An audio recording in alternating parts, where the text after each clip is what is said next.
connected. So thank you for everybody that is helping to make these innovative adjustments to how we're doing or conducting life here on our campus and making it that much more inclusive when we feel somewhat isolated at times.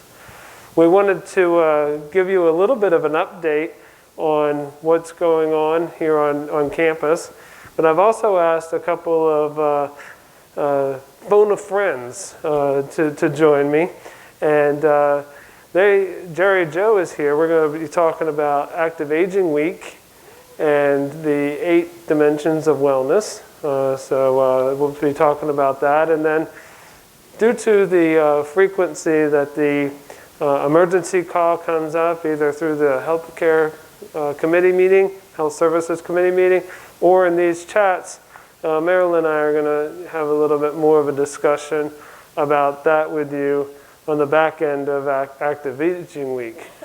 But I'm very proud to say that everybody that was tested, we tested everybody, all of our employees on Tuesday, as well as all of the health center residents, and everybody tested negative. And today we have testing going on again for health center residents and health center employees. So it's not quite everybody.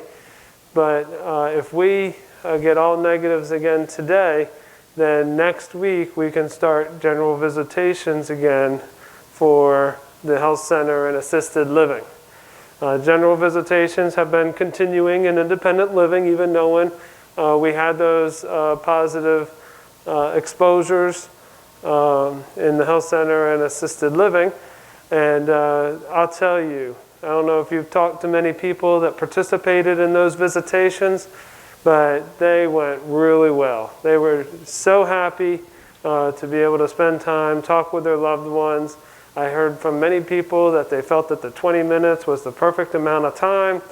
And, you know, people can make as many appointments as they would like, as long as we don't have any restrictions on doing the general visitation. So we're hoping that that happens. We're also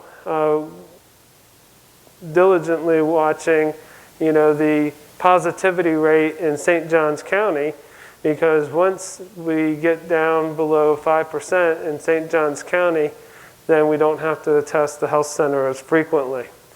We are continuing to test our employees and assisted living on an every 2-week basis. And with that is the requirement for essential caregivers and compassionate caregivers to also be tested on the same frequency as what we're doing here in the community.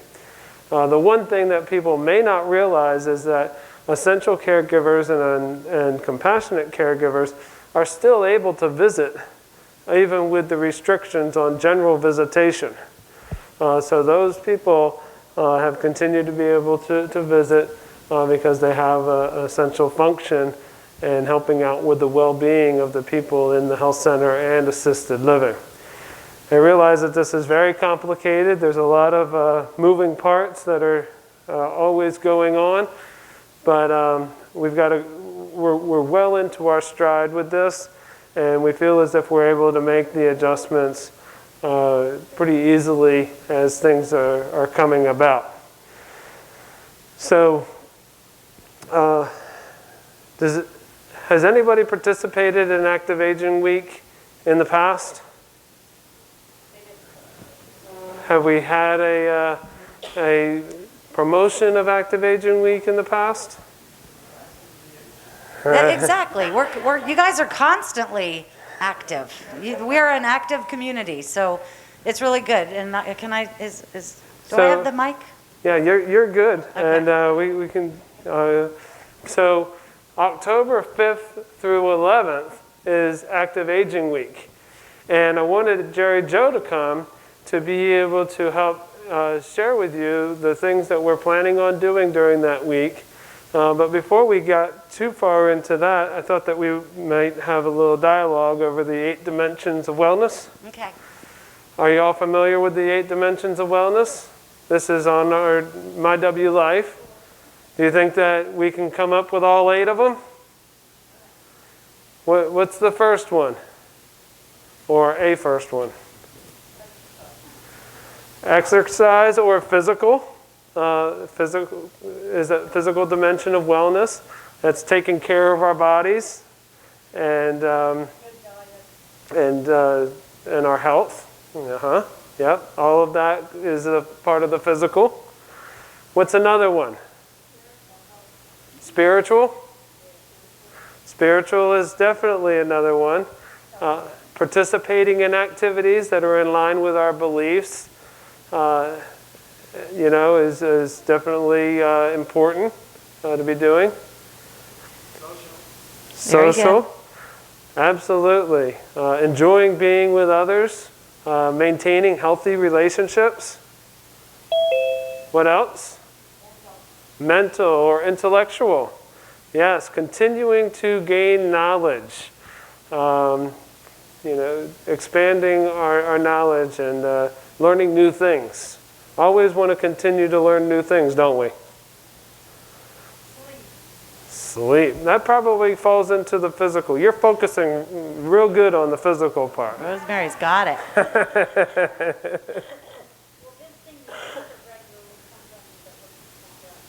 Which one? Right, that would come up under the physical as well, and that one is the one that kind of transitions into our next conversation when we talk about the emergency calls. Emotional, yes. Being in tune with our emotions and how our emotions are affecting our thinking and our activity. What else? I think we have one more. Rosemary mentioned diet, which was nutritional. Vocational is one. In the vocational one, having work that provides a purpose. I know that I am very glad to enjoy my work. You sometimes talk to other people and they, just have a job.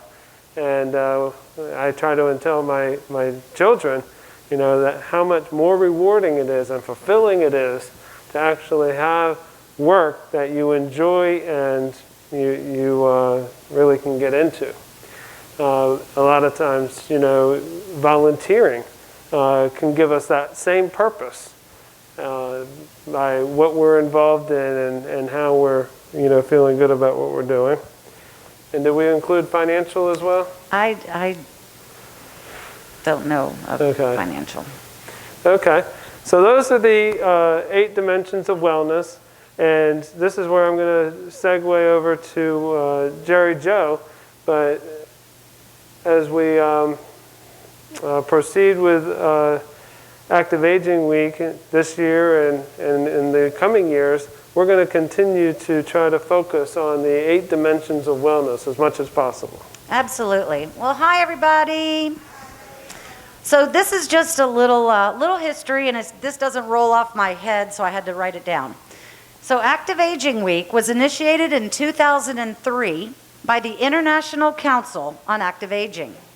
The week-long campaign calls attention to, and wholeheartedly celebrates the positivity, I can do this, of aging today. Okay, hold on, it's my glasses. I can only fit so much behind my ears. I know. I'm just protecting you. All right, so, and this says, regardless of age or health conditions, adults over 50 can live as fully as possible in all areas of life. I like that you pointed right to me. Well, we're actively aging on this campus. We are a very active campus. So Active Aging Week celebrates aging and promotes the benefits of a healthy lifestyle on a national scale. So it's a big nationwide campaign. And the overriding goal is to give as many older adults as possible the means to experience wellness activities and exercise in a safe, friendly, and fun atmosphere. But as I mentioned earlier, we are an active community. You guys do it all. So we're just going to kind of promote that in a few different activities that week. One thing I did want to say is active aging isn't just about fitness classes. It's about continuing to do what you love.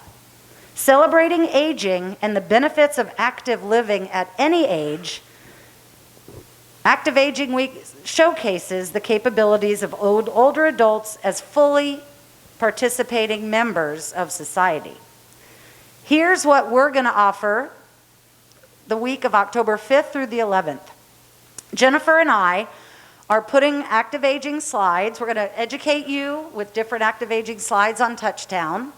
We're going to read brief articles educating you on active aging, how to stay active, before each of our fitness classes. We're creating a bingo card, which I have over there, but we're going to, for those of you who want to participate, we're going to have a 5x5 bingo card of different exercise activities, events, mindfulness, eating, nutrition, and you're going to complete 5 activities of the week. You can go across, down, or diagonally.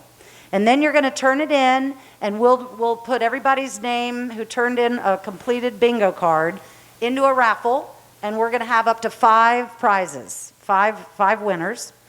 Pam is doing a TED Talk on active aging on Thursday, October 8th at 10:30 a.m. Laura is showing virtual entertainment at 3 p.m. each day, but it's going to be geared toward active aging. And then on Friday of that week, October 9th at 1 p.m. in the auditorium, we're going to have a seated volleyball game. And if there's more participants, we might have a little tournament out of it.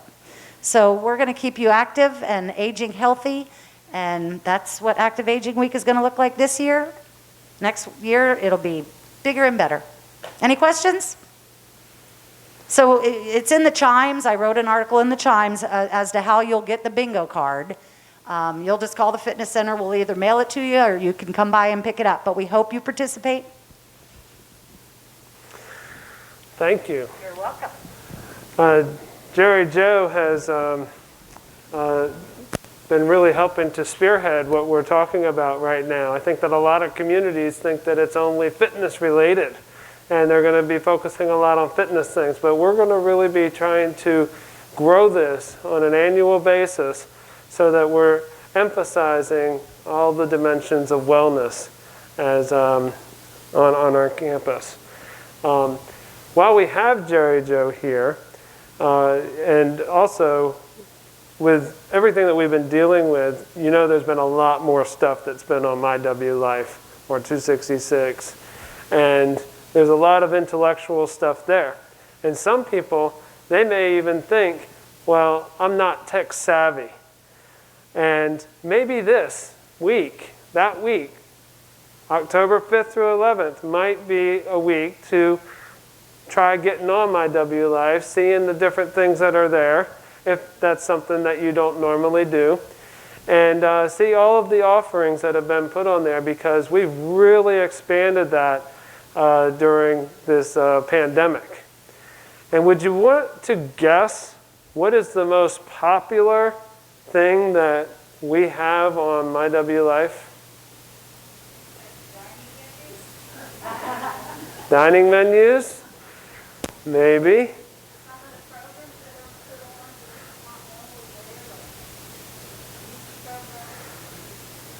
The one that I was told is Jerry Joe's fitness classes are the most popular things on My W Life. So wonderful job. Thank you, Jerry Joe. So wonderful. So thank you, Jerry Joe. We're looking forward to starting this, and we'll be in more communication as we get closer. And please give us your feedback afterwards, and we'll use that to apply to the future years. That's right. Thank you. So with that,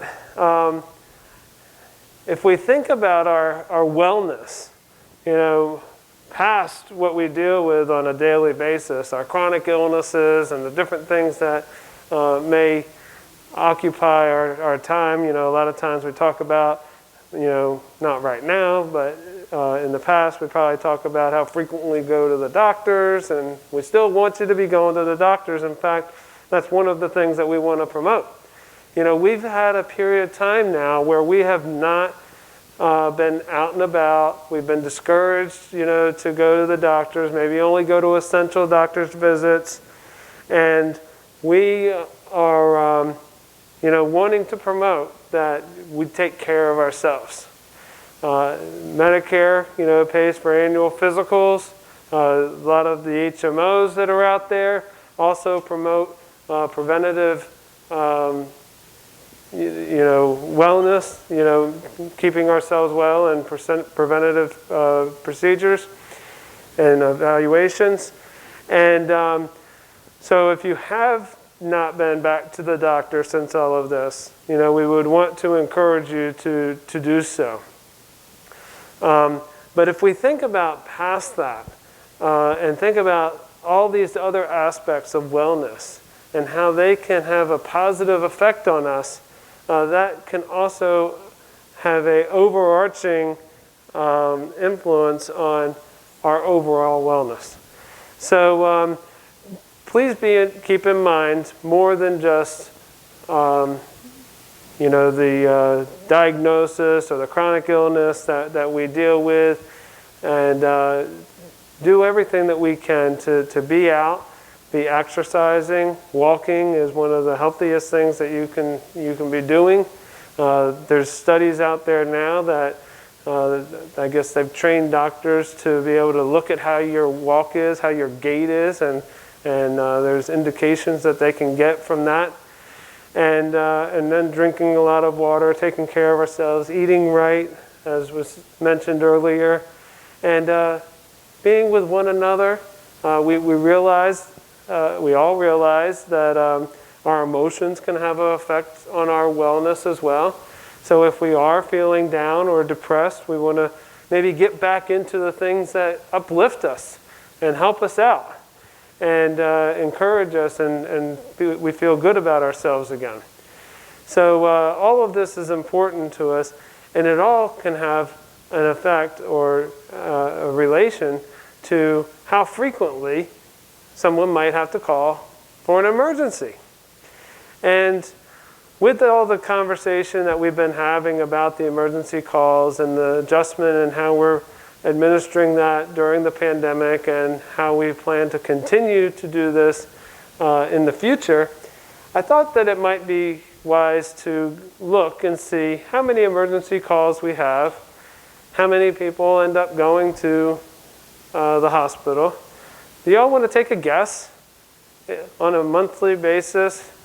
How many times do you think our nearly 500 people, well, maybe 400 people if we take out the health center, are requesting help? Half a dozen?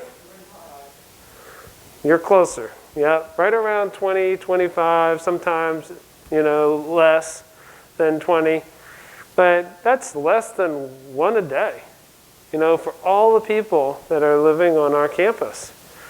And in talking with Cynthia, I wanted to understand from her perspective, about how this works, and try to gain, more appreciation for it all. And someone had said, during the last chat, that it gives us assurance. Sometimes we might be anxious about something, and the nurse can tell us that we don't need to go to the hospital. And Cynthia, to an extent, represented that as well.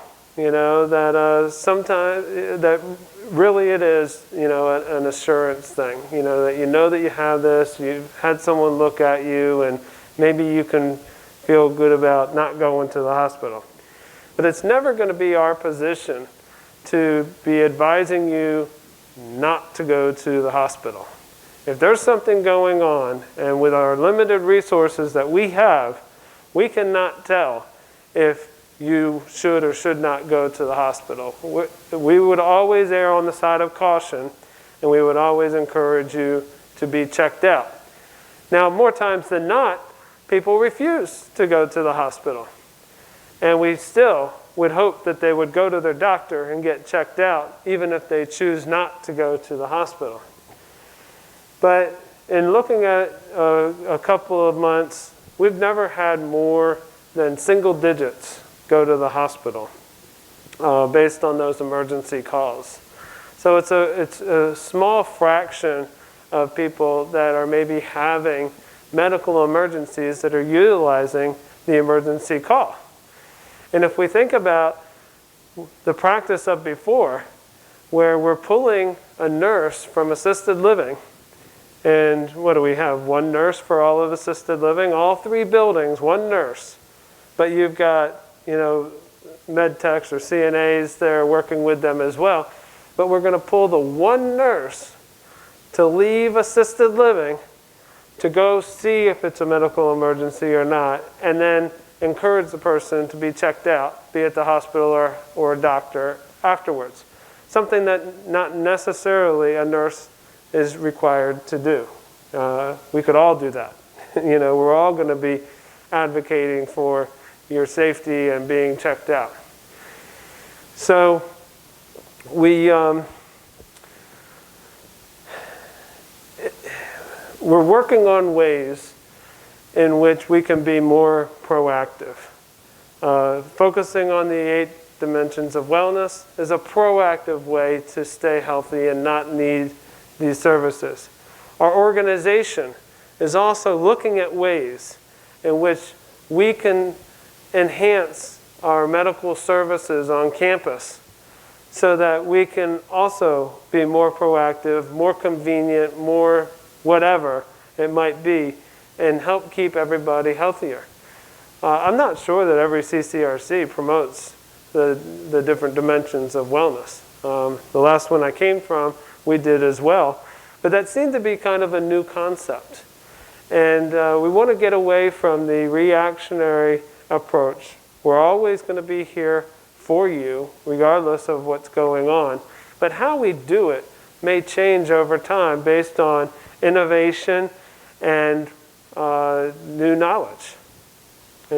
Yeah, and what Brian said is accurate and true. There's always new and innovative things happening on our campus in the realm of medical care, as well as what might be coming down the pike. We did, just so you know, which is going to help some feel a little bit more comfortable, the physicians are going to be allowed back on campus. So the clinic will be opening, okay, with appropriate social distancing and appropriate testing of the physicians, okay, who come on campus. But I know that's going to provide a sense of relief to a lot of the independent living and assisted living residents that, okay, we're going to have medical services back on our campus. So I think that's exceptional that we're going to be able to do that. And again, it's out of an abundance of caution and with appropriate social distancing and infection control practices. We want to be able to offer those services on campus and resume those services back on campus.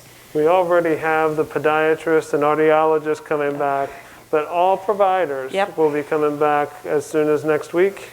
Well, we have to, again, segment. It's a not as quick, because we want to make sure, again, we want to make sure they're following, appropriate testing guidelines to be able to come back on campus and provide appropriate services and care. But on top of that, I just wanted to let you know about talking about the dimensions of wellness, and we talked about nutrition. And just remember, we have a registered dietitian on campus who is available to come out to your area and discuss with you in regards to your nutritional needs. We also have, and I can't say this enough in the areas of my responsibility in regards to Chaplain Leslie, who's been, during this period of time of a lot of social isolation for our residents in assisted living, as well as in the healthcare center, what she is providing in regards to spiritual well-being for everybody on this campus. And I think that's been exceptional to help with the spiritual well-being. And also, please, regarding your wellness, and we want everybody to stay as physically fit as possible, don't forget that we have an exceptional therapy department. And we just got some new, brand new state-of-the-art equipment that is helping with balance and helping with gait.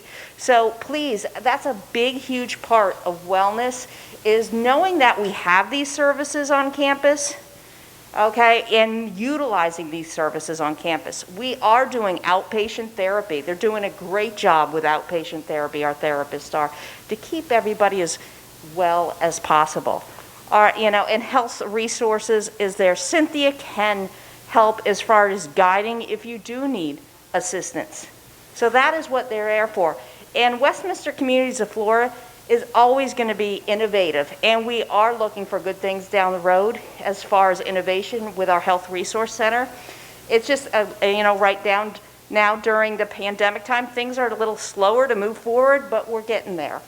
So we're excited about all that. And just so you know, a social isolation has been an issue for wellness in our assisted living and in our health center.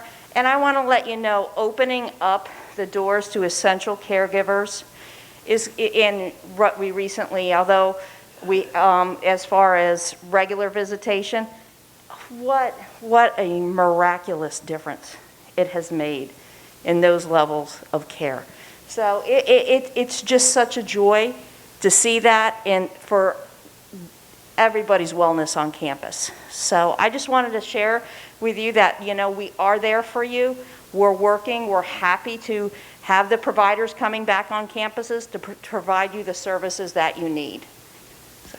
And I think that's something else that we've talked about in the past, is that the part-time health resource nurse that we're recruiting for that position right now, and we're looking for that person to help people on our campus to navigate, their health and the different resources that are available to them. So that's going to be a nice change, and in reality, I hear more about that than I hear about the actual emergency calls that are happening. And if you've been at the hospital, a lot of times if you have been at the hospital or home care, you've had a nurse navigator to help you weave through the areas of care, or somebody who's a nurse case manager who can help you arrange services in different areas of care to help promote your well-being. So that's really what we're looking for, is somebody to help you navigate for your healthy lifestyle. Yeah, on top of other areas in the health resources. So that's something that we're really, like a nurse navigator, to help through the well-beings and health services on campus. The Rapid Recovery Unit is another outstanding resource that we have on our campus. And having grown up with a physical therapist as a mother and working as a nursing home administrator like Marilyn, and always having a health center in my community like this, I cannot understate how valuable the short-term rehab services are for older adults. When someone goes to the hospital, usually there's at least some strengthening, that is needed. And if we think about what Medicare instructs us and how we provide therapy, we're supposed to bring you back to your prior level of function. So let's imagine that somebody goes to the hospital, and maybe they're a frequent flyer. They go in and out of the hospital maybe 5 times in 3 months. But they'd never go to a skilled nursing facility. They just go back to their home. Maybe they don't end up going to outpatient therapy for the full period of time. Maybe the home health therapy is limited or not as productive. Who knows? But in the Rapid Recovery Unit, we're able to give twice as much therapy than outpatient therapy or home health. And that's without including documentation time. So by being in the rapid recovery unit, not only are you getting the therapy that you need to be successful at home, but you're in an environment that is helping you be as safe as you possibly can. I know that when I go home, there's certain things that I'm used to doing. And if I had been at the hospital and I felt pretty good, maybe it's been a couple days out from the time that I was in the hospital, I'm feeling better, I think I should be able to go and do this. I go and I try to do it, and I end up falling. It could be more debilitating than the original occurrence that took me to the hospital in the first place.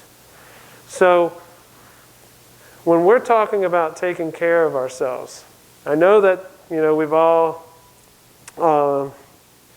been exposed to the nursing homes of old, and the regulations that have been put in place over the years have all been very positive in regards to the patient care and the patient outcomes. And this rapid recovery unit, this long-term care facility that we have, is probably one of the nicest ones that I've seen. And the people that are working in there are outstanding. You all know how long the therapists have all been working here. I mean, to not take advantage of that after going to a hospital and maybe being admitted for a few days, it's really something that you should think about. Anything you would add? Can anybody guess what's our average length of stay in our rapid recovery?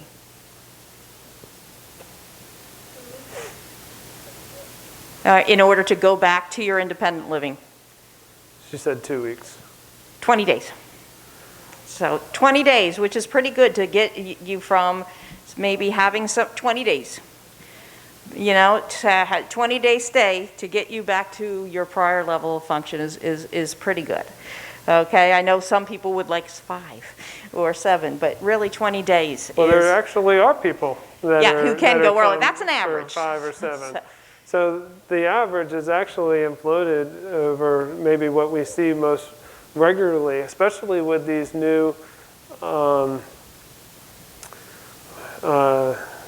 the bundle payment. Coordinated care approach, with the new coordinated care approach, because what Medicare wants us to do is to be able to get the person to the point in which they can go to the next level down and continue their recovery. So you may only be in rapid recovery inpatient therapy for a week or two, and then you would go home and still get your home health or your outpatient therapy. And one other area that is so underutilized in our health resource center. Can anybody think of what's completely underutilized and where we have probably the highest admission rate for independent living? Not falls. I know there's falls. Medication management. Medication management is probably, after a fall, is probably the highest reason that our independent living residents go to the hospital. Forget taking medication, not understanding dosage, how to take a medication, not getting the medication. So remember, that is a service in our health resource center that can be utilized, okay, is med management. And it is one of again, it's very serious because there's a lot of medication seniors like me now, like Jerry Jo said, because I'm over 50, seniors are on. So, and it's very underutilized on campus. So please, if you have not, have not realized that we offer that services and health resources, please reach out to Cynthia because she will definitely help you out in that area. Okay, questions? Let's use your mic. What about the med van? The med van, we are doing med van trips. We have the ability to use 2 drivers at a time, and on occasions when it's needed, if we can have 2 households in a van at a time. So we've continued to expand the services that we can provide with the med van, and we're happy that that's going as well as it is. But as I understand it, we're only supposed to use it for kind of like emergencies, not a 6-month checkup or not a 3-month checkup. Well, as your resident council president says, after 6 months, most things are pretty essential. We can't go for a long period of time without having, good checkups. And as we're promoting to you that we want you to be taking care of yourself, we're going to try to accommodate as many people that want to go to the doctor as possible. Good. Thank you. I'm signing up right now. Good. Other questions? Anything? I wanted to clarify 2 things. One was brought up recent, but the first one is use of the North Point Pier. I heard that it was open to anybody, which is fine, for families to come and visit. It was one of the ones listed as being used, but someone in our building was very upset because she saw someone there that she didn't think belonged, and I'm pretty sure it was a visitation. So it's anybody, right? It's not just North Point. Well, I can tell you that we set up these outside visitation stations to be strategically close to the places where people can't go inside, where there's not an outdoor porch, it's not accessible. And so that North Point Pier is probably intended for both North Point and Magnolia to be able to use. And then the ones that are out here are for the garden apartments, and then the people in the villas are primarily using their front porches and their back porches. Okay. The other one is leaving the campus and coming back. We're still supposed to check in, right? Well, we've always encouraged everybody to do so. We're not policing. We're not policing the visitations. We're not policing if you're checking in or not. If I do see something that may be in contradiction to the guidance that we put out about the visitation, I might call and just touch base with the person. But there's no repercussion, associated with it. It's just accountability. All right. I just wanted clarification because I've gotten rumors.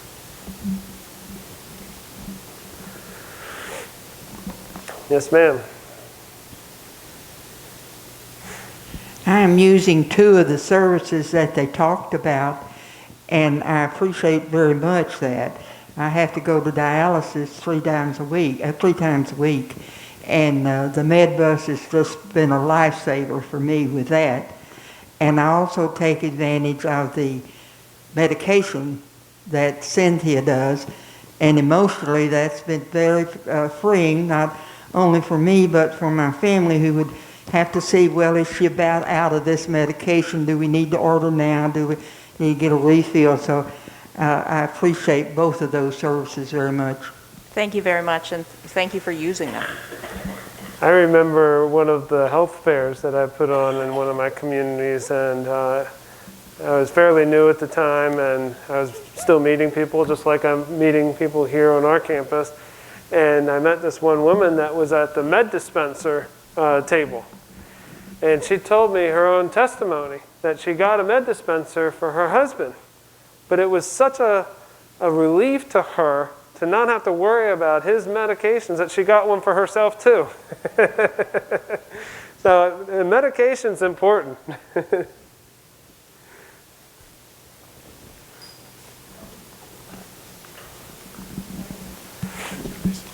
Robert Thomason, Southwood. I have not had hospitalizations or serious physical issues since I've been here 9 years. But my concern would be, I don't have family locally, and my concern would be I had an emergency The emergency vehicle came to my place. The clinic person on call came to my place with the emergency vehicle. I needed to be transported to the hospital. There I am going to a hospital, maybe not even conscious, without anybody watching over my care until, I could get some family here. That feels very vulnerable. And I just want to plant that seed because I don't have any experience to complain about. I just recognize the fact that that is the most vulnerable aspect of my living here. Well, we are always going to be interested and, to an extent, watching over your care if you go to the hospital. I mean, we're not in your business or anything to that effect, but if you were to do the emergency call and 911 was called and you ended up going to the hospital, we've got a nurse case manager who is in constant communication with the hospitals in relationship to the people that are being admitted to the RRU. And she will follow and maybe even reach out to you and make sure, see what you want to do. Do you want to go back to your villa? Do you want to go to the health center? And but the medical communication will be going from the hospital to your doctor and from there. Yes, sir.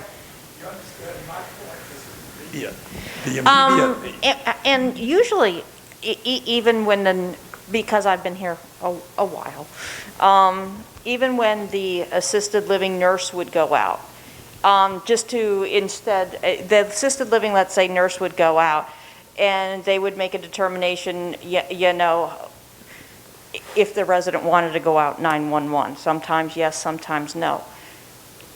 Often, and I'm just saying frequently, we don't have the updated family at that time of day because often we don't have the updated contact information. So we would not contact family until the next day, possibly, if that's what you're talking about, as far as if there was somebody, because we just don't have that information, okay? And then we would, if somebody got admitted, which is how it happens now, if someone goes out 911, we have that information if we know. Sometimes we don't, okay, because residents choose not to let us know, which is, their right. But we sometimes have the information to contact family, sometimes not. I have directed the manager on duty and the receptionist that if we know that someone goes to the hospital, that we have a duty and a responsibility to reach out to the family and make sure that they know that someone has just gone to the hospital. Well, I'm glad to hear that, and I think that's that gives me some comfort. But I'm concerned about the time between the time I leave this community, where I'm probably not capable of making decisions for myself or even being consulted, and I'm alone. I'm just at the mercy of whoever happens to be receiving me to deal with that situation until I have family here. I just... And just like Brian said, if somebody goes out 911 to any of the local hospitals, we do have a nurse case manager who would be on it the next day, okay, to find out, how can we help and how can we facilitate the care, whether they, want to go back to independent living or here. So well, I'm just suggesting a problem here for some of us. We've got a big gap here where some very important decisions are going to be made about us. So we don't have an advocate. Let's use your example. And let's say that an evening you had a situation where you became unconscious, 911 arrives, the AL nurse happened to be there. What's your expectation of what the AL nurse is doing? I don't have any I don't have expectations. I'm just suggesting what I would feel. I would feel that there's a whole period of time before my family can be notified and arrive, that I have nobody looking out for my interests. Nobody. A whole period of time. I see eventually this nurse manager, case manager you're talking about would, but there's a big gap in there. Well, I'm sure that the hospital is going to be making every effort to get in touch with your family. I've even instructed the security, to do the same thing. I don't think that we should be making every effort to make sure that the family knows that someone has gone to the hospital, because as a child of parents in their 80s, I wouldn't want, and it's very possible that I could, not find out that my mom or my dad is in the hospital until the hospital calls me. That is a real reality, for me. But if we can do something to extend the culture, the family culture that we have here at Westminster Woods, we want to do that. And that's why we would be taking more initiative to be trying to contact your family so that they're aware and they can be getting there as soon as possible. Who has their emergency and everything on their refrigerator? Okay, good. Because that's, I just want to, reiterate that does help EMS when they come, that information on your refrigerator. And if you need any refrigerator cards, they're in the Health Resource Center, because that does help facilitate what the EMS needs to know. I would tell Robert, number one, his scenario, you could get hit in a car accident any day and you're going to be in exactly that same position. But I just wanted to confirm, basically, Marilyn, you are saying that if we're home alone, perhaps we have no family in the area, like Robert's saying, if we get taken to the hospital and we're out of it, we don't have a clue, someone on this campus will be reaching out the next day to check on our care and we do the best thing possible to when we know, okay, and generally we do always know. Then when somebody goes out to the hospital, I'll give you a scenario of today, because Brian, I knew somebody went out to the hospital today. I called that family member, made sure they were aware, and and asked about that person's well-being. We always try to reach out. She's talking about Lisa. Lisa's Oh yeah, Lisa Ayer, our nurse case manager. She does, and then if we know somebody goes out over the weekend, many times our nurse supervisor in rapid recovery will try to reach out as well. There are some limitations on our ability to get into the hospitals right now. In the past, Lisa might have come and she might have checked in with you there. If there was something you needed from the campus, she could have gotten it and taken it there to you. We can still try to do those things, but there are some limitations on getting in the hospitals. Yeah, right now. the hospitals won't let any non-family non-family in. And also when we do try to reach out to the hospital, depending upon which hospital, even though they live on Westminster, because of HIPAA, sometimes they won't give us any information. I just wanted to say a while back what Marilyn said. It's so important that we have that yellow card on our fridge with your medications, your contact, and the first minute somebody comes in after they attend to you, they'll grab that and they can call somebody. They know how to best care for you. And maybe that needs to go out as a reminder to everybody to get that on your fridge. We can certainly do that. Thank you. The EMS relies on you having that information updated. Anything specific that you want them to know needs to be there. Because our AL nurse wouldn't know you, let alone what your conditions are. And Cynthia, only works from 8 to 4. And the majority of these calls happen after 4 o'clock anyways. So, the real advocate that you all are referencing is Cynthia, because she knows you better. She has a familiarity with your medical conditions, but she's only here for a limited amount of time. And anybody else that is responding is, in essence, a good Samaritan. So I'm wondering if I can change the direction a little bit. Is that, okay.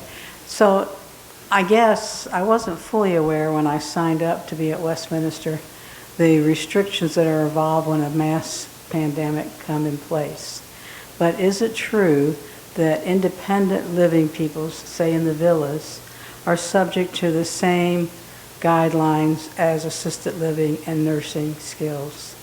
No. No, ma'am. So what is it that requires us not to have people in our home? I mean, basically the restriction is that we can't have anybody in our villa. Right. So, people from the outside, our friends. So we're trying to do the best that we can for the health and safety of everybody that lives here. And everybody that lives here is considered an older adult and has likely chronic illnesses or comorbidities that are more susceptible to the effects of the coronavirus. So we've put in procedures to help protect everybody the best that we can by asking everybody to wear their mask on campus, not have visitations. We've started the visitations and we've started outdoor ones, but a lot of the direction that we're giving is consistent with what the CDC is saying and what Governor DeSantis is saying. So that's where we're getting our direction.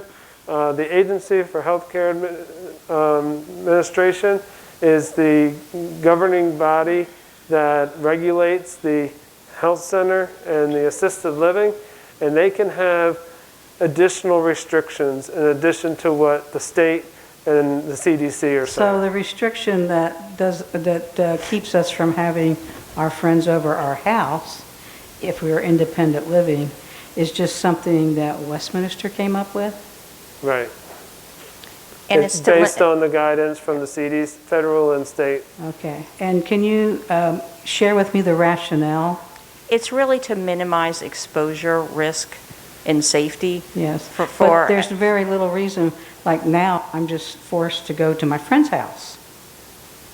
That's what I do. You allow me to go off campus. That's true. All right. And so now, instead of, it's not like we have a party or anything. There's four people maybe total. And we have a social event, social time. We usually have dinner with each other, play Mexican train. You know what I'm saying? But I feel really bad because I'm kind of a social animal. I didn't realize I was until now. But I like to reciprocate. I like to have people over my house. So I was unaware when I signed up because this was a long-term plan for me.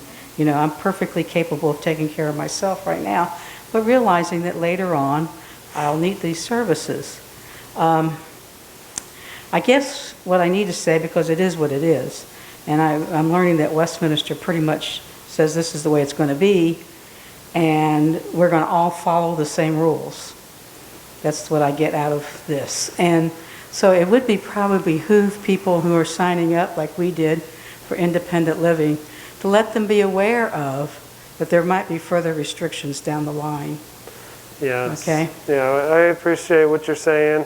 I don't think any of us, anticipated this. We've had pandemics before, nothing that required such restrictions as we have now. And I would say that the main reason that we're doing the things that we're doing is because we're conscientious of each other. And that's why we're wearing masks. That's why we see the signs that say, love your neighbor, wear a mask.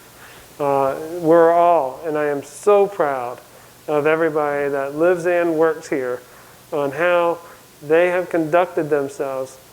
There hasn't been one independent living resident that has gotten the virus without coming into contact with an outside caregiver, So everybody's practices, behaviors, activities, everybody appears to be conducting themselves very responsibly. And where, a couple people, did get infected, it was because of a caregiver that had brought it to them. It seems to be mostly what I don't call them strangers, but the outside people who are not part of your social circle. Right. Okay, maybe I need to say it that way. But, all right, I guess I've said my piece. Do you see any relaxation of that? Yes. We have the outdoor visitations going on right now. 20 minutes. and it's a guidance. Yeah. No one's sitting there, clocking you and saying somebody's been in your your driveway for 30 minutes now, you got to move it on. That's not happening. So we're giving you guidance. You all are responsible for how you handle it. And I would expect that as things progress, that we're going to see indoor visitations come about in the future. One thing in progress, and this is hot off of our conference call today, is that we're going to be allowing the package delivery people and the mail delivery people on campus. And we Praise the Lord. Yeah, so they'll be able to deliver the packages and the mail.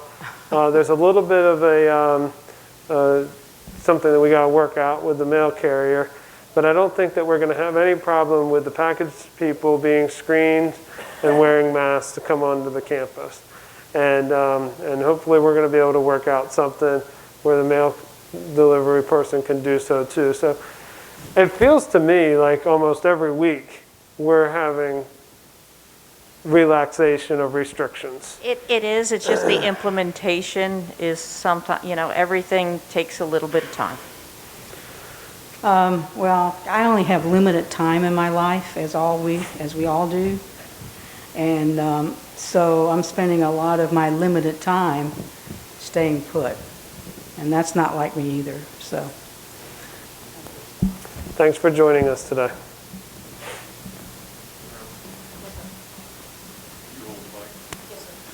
Just a quick question, any timeline for doctors, like Samaras doctors? Yeah, that's what we said, they're going to come back. I don't, again, it's starting. We started audiology, and then we're going to start primary care physician visits and cardiology visits. We have to make sure that people are tested in order for them to come back onto our campus. We want to make sure there's not any potential for exposure risks. There's always going to be a potential, but we limit the potential as much as possible. So we just got that this week so that we're able to do that. So it's going to be a slow implementation. And one other question, and that has to do with what's going on in the room right now. I've watched a microphone handled by Tom Mackner, who went to Cookie and gave her the microphone, who gave it back to Tom, who went to Virginia, who handled the microphone, who gave it to Tom, who went to Robert, who used it, gave it to Tom. Tom went back to Ann. She handled it and gave it back to Tom. We need to be doing like this without even moving the... Yeah, and everybody wash your hands. Yeah.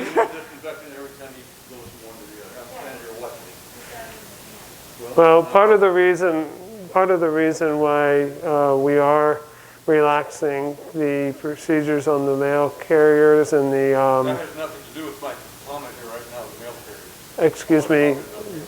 Excuse me, just a minute. Is because the CDC has changed their position on how not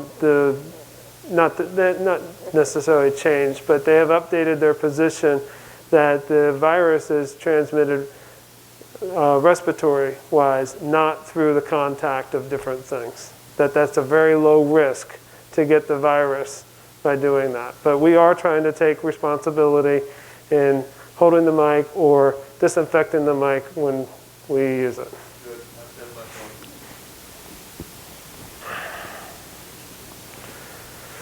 Yes, ma'am, Cookie.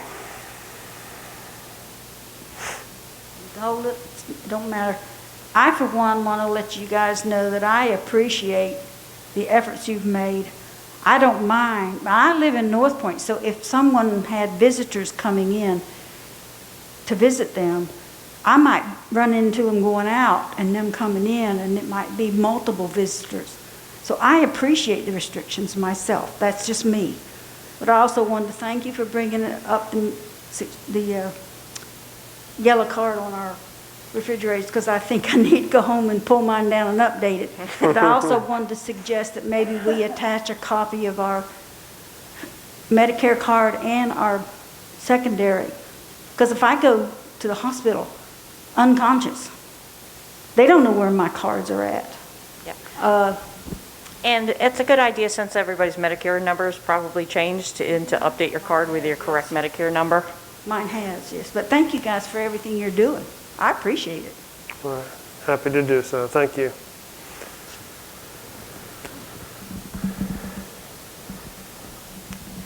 Just wanted to give an opportunity to the 3 people who are joining us on the Zoom call. Mel Hebert, it's nice to see you. So if those of you in the room don't know who all's called in, and Kay and Phyllis and Joan Hodges. Do any of you in the chat room have a question you would like to ask before we close out? You can raise your hand and I will ask you to unmute. Oh, Joan has one. So give us just a second here. Okay. Okay, Joan, if you unmute, we should be able to hear you. Well, technology is wonderful. Just a comment. If you recall, usually once a year, the Health Services Committee has a program in which we encourage everyone to please update your medical information, not only in the clinic, but also on the infamous refrigerator cards. Now we have lots more information that goes on that card. So sometimes it's helpful to just put an envelope that has your contact information as well as your drug list and everything else that needs to be on it. But as an independent living resident, it's our responsibility to keep that information updated. So put it in a place, whether it's your refrigerator, whether it's hanging on a doorknob that's accessible,